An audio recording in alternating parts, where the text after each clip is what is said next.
Hello guys, it's Arkasha from MCAT Simplified.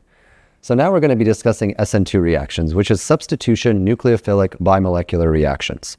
And unlike SN1 reactions, these proceed in one step, in one concerted mechanism. And here, again, you'll recognize that there's some sort of carbon attached to a leaving group, and then there's a nucleophile. And this time the nucleophile is going to be acting at the same time as the leaving group leaves.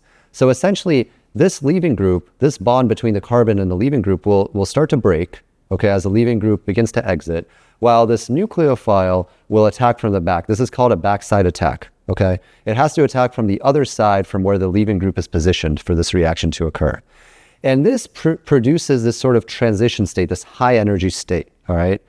And here you can see that this nucleophile is going to be partially attached to that central carbon, and is partially negatively charged while that carbon is partially positively charged. And then that's going to be partially attached to the leaving group as this bond is breaking while this bond is forming. And that's the transition state. It's high energy. And then this leads to the nucleophile forming the bond and then the leaving group being completely detached. And that's the whole reaction. This all occurs in just this one concerted step.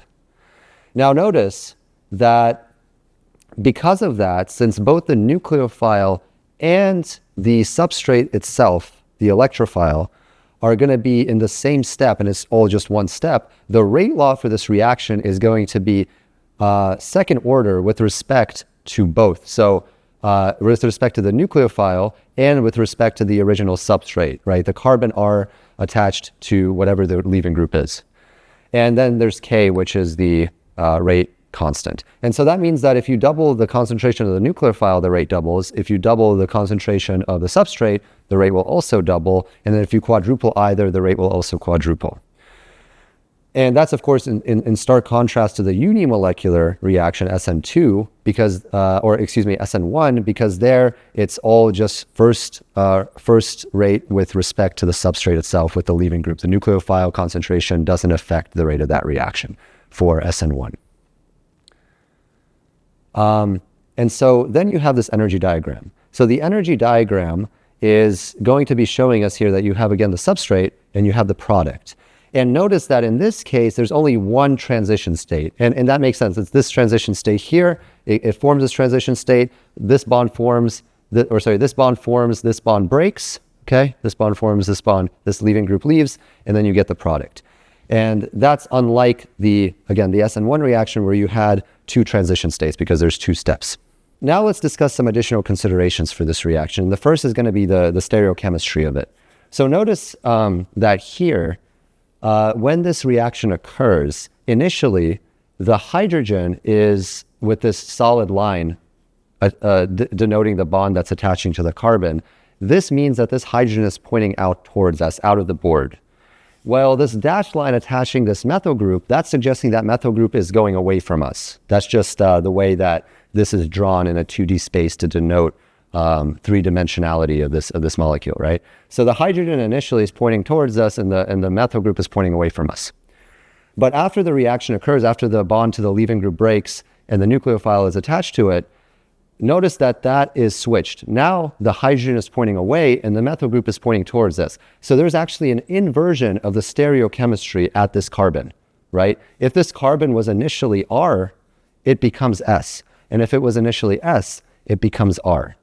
And this is referred to as an umbrella mechanism. It's a pretty famous term in organic chemistry because if you imagine this nucleophile to be sort of a gust of wind, and this carbon here with all its groups attached to it, it's like an umbrella. When that gust of wind hits, it inverts the umbrella, right? You're holding an umbrella, a gust of wind hits it, and the umbrella inverts outward. So that's why it's called an umbrella mechanism. And what you got to remember is that whenever you have an SN2 reaction, okay, and you have a chiral carbon. Now, incidentally, this carbon isn't chiral, but if you had a chiral carbon, the stereochemistry of that carbon would be inverted. So it would go from R to S or vice versa from S to R. And that would happen completely with all the substrates that reacted.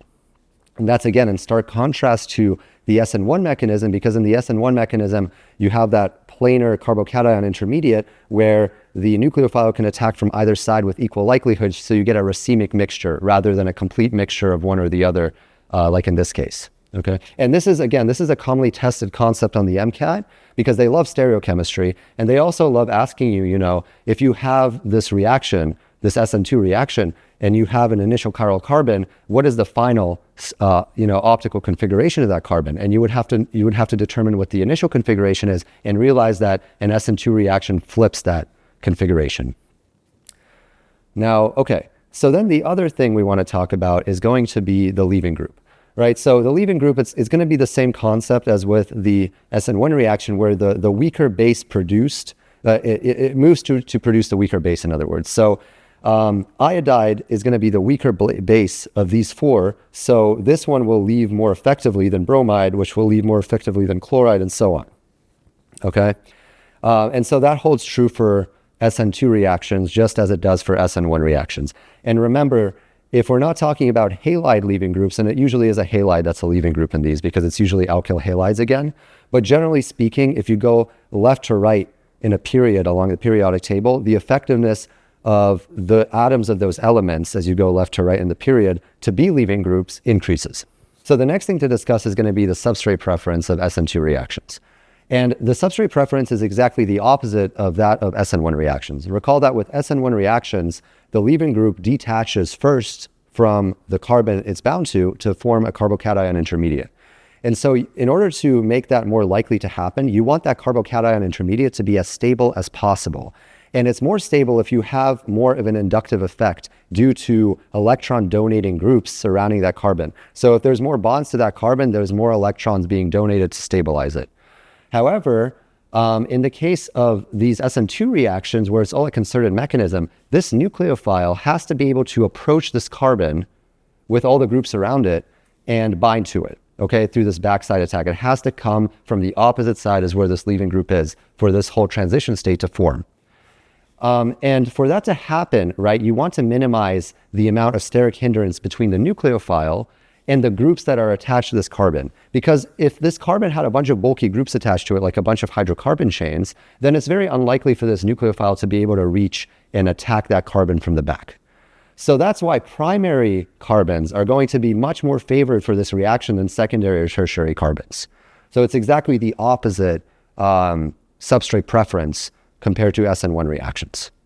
Okay? Now, nucleophile preference, unlike SN1 reactions where the nucleophile, you want generally a weaker nucleophile, which is usually one that doesn't have a full ionic charge, like for example, water or alcohols. Here you want a strong nucleophile. And strong nucleophiles are usually ones that have a full negative charge. Hydroxide ion, alkoxide ion, just a cyanide ion, halogens in their ionic form, like fluoride or chloride or bromide, and then thiol ions, okay? So SR, so the sulfur has a negative charge.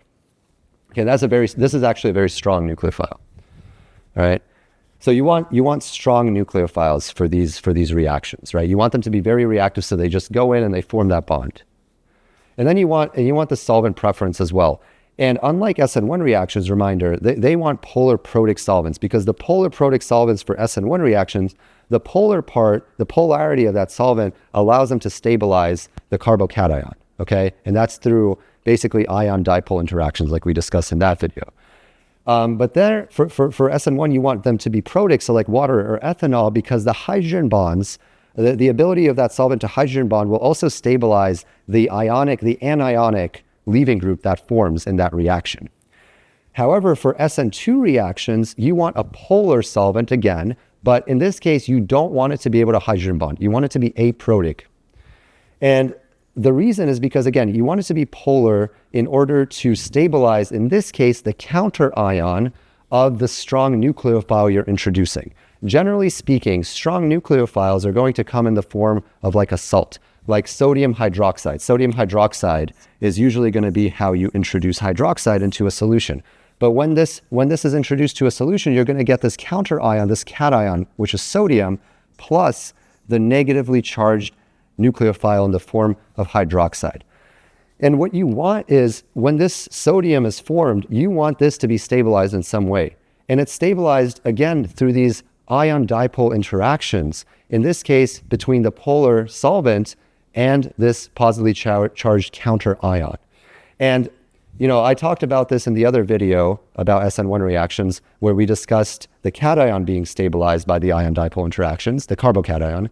In this case, I'm kind of demonstrating what's happening here because you can see that if we, for example, have this acetone molecule, and this is acetone, which is a common polar aprotic solvent, you can see that the partially negatively charged oxygens, since there's a dipole moment here between the carbon here and this oxygen, right? The oxygen is partially negatively charged, so it's able to interact through a dipole ion interaction with this fully charged sodium, and these solvent molecules completely surround it and essentially stabilize it in the solution. However, you want it to be aprotic because you don't want this hydroxide ion to be hindered by all these hydrogen bonds being donated to it, okay? You don't want it to be hindered because remember, in order for the reaction to occur, the nucleophile needs to actually find its way to this carbon. So if you have a bunch of solvent molecules trying to donate hydrogen bonds to that hydroxide ion, it's never going to get to that carbon. That's why you want it to be aprotic. So remember that for SN1, you want polar protic, and for these SN2 reactions, you want polar aprotic. And that can be an MCAT question. All right? So that's with solvent effects.